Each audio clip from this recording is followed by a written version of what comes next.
Well, it finally arrived. We have been long anticipating the trailer for the upcoming Deadpool threequel, and now not only do we have a trailer, we got an official name, a couple of cameos, and some really interesting Easter eggs. So let's break down everything we saw, try to figure out what it is, and talk about where this is going to fit into saving the Marvel Universe. Now, before we do that, though, make sure you hit that like and subscribe button and ring the bell for all the updates. We do daily Marvel and DC videos, and we want to be your place for all the Deadpool news, but we're going to bring it to you truthfully and transparently so you are in the know. Well, it really did arrive. Earlier today, we finally got our first look at the upcoming Deadpool 3. Well, actually, we shouldn't be calling it Deadpool 3 anymore because the title has been revealed. So I guess that'll be a great place to start. We know the title of the third Deadpool movie is indeed going to be called Deadpool and Wolverine. Now, this is pretty straightforward and I'm totally fine with it, and the basic nature of the title pretty much tells it all. Now, what I did find interesting is, shortly after the trailer was dropped, Hugh Jackman actually posted an alternate title, and honestly guys, I think this one works too. Let's check it out.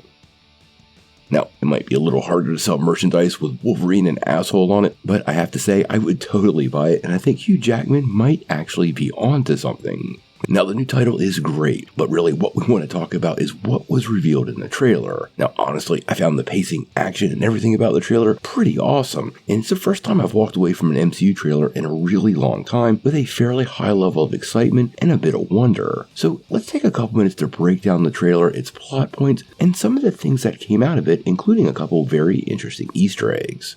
Now, the trailer itself really does feel like it has a linear fashion, and it seems like Wade Wilson has found that happy life. It opens up with a birthday party, and based on who we see at this birthday party, wow, it really does seem like Wade has spent a lot of time bringing back people from the dead from the previous film. We know he brought back Sugar Bear, but I know I'm not the only one that noticed Shatterstar hanging out with the crowd. Now, in every tragic tale, they have to have their happy life, and Wade seems to have found it, well, until the TVA comes along. Now, the TVA is something from the MCU we've been hearing is going to be part of this film for a really long time, and it's absolutely been confirmed in this trailer in multiple instances. We also see Matthew McFadden's TVA agent called Paradox, who looks to fit right in with the agency, and I'm curious what he's going to do with that character. Now, McFadden is fine, and I really don't have any problems with him, but honestly, in the bigger scale of the MCU, I do think this is a place that Mobius probably would have fit a little better. It would have been very recognizable from people who already knew the Loki series, and if they're introducing the TVA in the film format and trying not to lean hard on it, well, they've already done all the work on one side, it might be a little easier on the other. Now, as far as the action segment in there, it absolutely looks awesome and stands right up with what we've seen in the past. We got quite a few quick shots of Deadpool fighting not only what appears to be some kind of marauders, but TVA agents and maybe even a Goliath. Although that wasn't confirmed, one of those TVA agents definitely got ate by a cloud. Now, one of the interesting cameos that we saw in here that was completely unexpected and unpredicted was Pyro. That's right, Pyro from X1 and X2 has made a return, and he's still being played by Aaron Stanford. Now, he appears to be one of those marauders possibly trapped in the void, or this void-like realm, but clearly some of the rumors of returning X-Men characters is going to be true, but after seeing him in the trailer, I'm not so sure we want to lean on those other rumors because he's definitely one that wasn't on the list. You know, what's really funny is this actor recently said he would consider returning to the role when talking with The Direct, so I find it pretty funny that he probably absolutely knew in that interview he was part of this movie and was just getting fans a little primed for his return. Whether he survives the encounter, well, that's the big question. Now, the big thing with this movie has to be the return of Hugh Jackman as Wolverine, and well, we didn't get too much of Wolverine. Now, we did get a bit of a tease of Wolverine as Patch, and I'm not sure if that's our primary version of Wolverine or that's a version from an alternate universe. Quite honestly, I hope it's a version from an alternate universe. Now, this was a version of Wolverine we saw for a little while in his solo run, and typically the character is in a tuxedo, has an eye patch, and a little bit of worse of an attitude than even Wolverine typically has. Now, also, sometimes he's not alone, and he has another Marvel friend, and that would be a gray version of the Hulk called Mr. Fix-It. I have to absolutely wonder if Mr. Fix-It is going to show up in this film. If this is just a short multiverse scene, well, that would be the perfect place, and fans would absolutely lose their mind.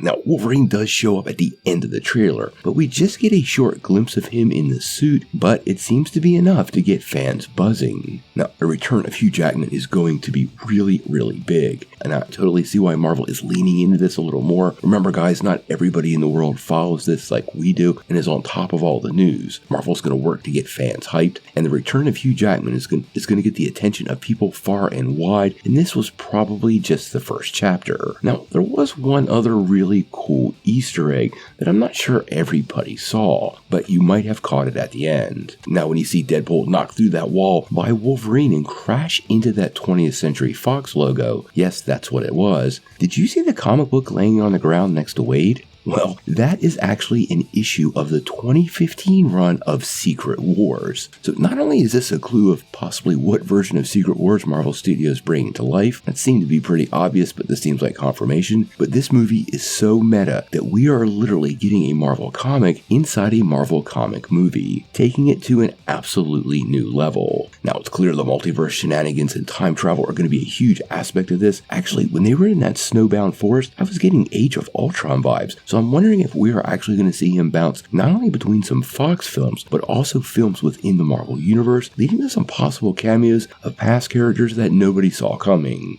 We absolutely saw Captain America up on those screens when Wade was in the TVA, so I am wondering where this goes and how Wade Wilson might be interacting with some established Marvel Universe characters. Now, this was the first trailer, often kind of referred to as a teaser, and even though it was about 2.5 minutes, it didn't really reveal a lot. Obviously, everybody's pretty excited, and we got a long way to get to the movie. The film comes out in July, so I really do suspect we're going to get another trailer in about 6 or 8 weeks, and then a final trailer followed by all the clips. So by the time the movie gets here, we're probably going to have a lot more to talk about. So hit that like and subscribe button so you don't miss any of it.